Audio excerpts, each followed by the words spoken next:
When you drive a 9,500-pound van and you're on a road that has a 50-mile-an-hour speed limit and you see off into the distance you're coming up to a green light, it gives you pause for thought, because that green light may be green now, but am I going to make it through, or am I going to have to slam on my brakes? Well, in this case, as closer I got, it got yellow, and the car in front of me made the decision for me. They slammed on their brakes, and I had to slam on mine as well. Well, there was damage done because, like a dipstick, I had not shut my bathroom door tight enough. And when I slammed on the brakes, the bathroom door came flying open. And not only did it come flying open, it came off the hinges. And now it's totally disconnected and just hanging there. Of course, I was on a road where there was no place to stop. So I had to keep going gently, hoping that it wouldn't cause any damage, until I found a place that I could stop and disengage the door. Tried to figure out where I was going to put it, because I couldn't get it to go in there in the bathroom. It was too big. I couldn't reattach it because the hinges had just ripped the screws out. So I had to lay it on the floor, and it didn't really fit, but I got it laid on the floor, and I had to prop my cooler against it so it wouldn't go back and forth. And so I drove to where I was going, and it's on the floor. And it's a good thing I'm not staying in the Walmart parking lot that night, or last night happened, because I would look like a homeless person of some sort, that if I had taken the door out and put it like under my van or leaned it against it, I'm sure they would have kicked me out of the parking lot.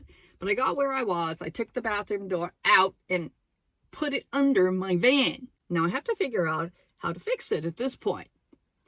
It has those funny hinges that I don't really know how they work, and that's probably why it got screwed up in the first place, because it wasn't really even anyway. I had to go to Google Lens and see what kind of hinges they were, because I didn't even know the name. And then I had to go find a YouTube video about how to actually make those hinges work. Diamonds have 6-way adjustable hinges. This front adjustment is left and right.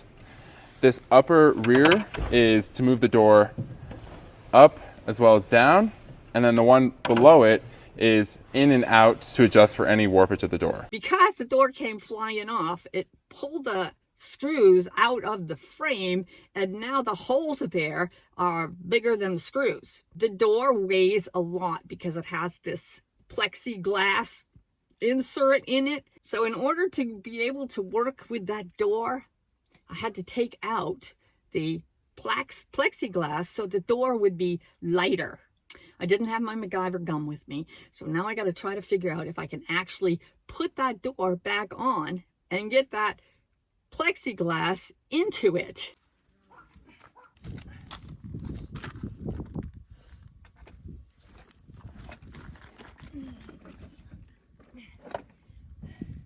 Got to put it in the shade.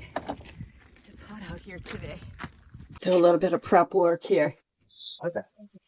Kind of gross. Oh, the hinges, I think maybe I should put some WD-40 on them, which I'm going to do, and then you can tell me later that I really screwed it up. Those of you who just criticized me about the WD-40, look at this.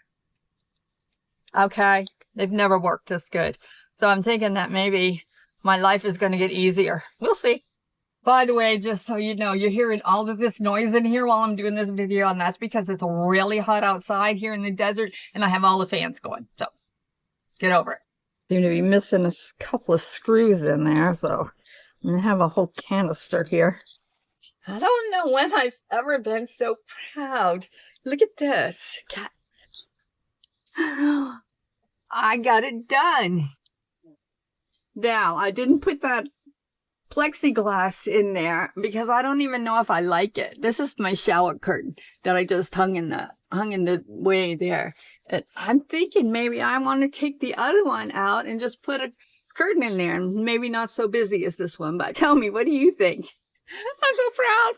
It's hot there, and I know I look a mess, but did you see? It didn't even take me 2 days and I got it done. I'm not really sure what I'm going to do with the insides though, so I need you to tell me. But anyway, thank you for watching. It was a success, and I know that all you men and women, especially us seniors, you need to know that you can DIY stuff without even McGyver's bubble gum.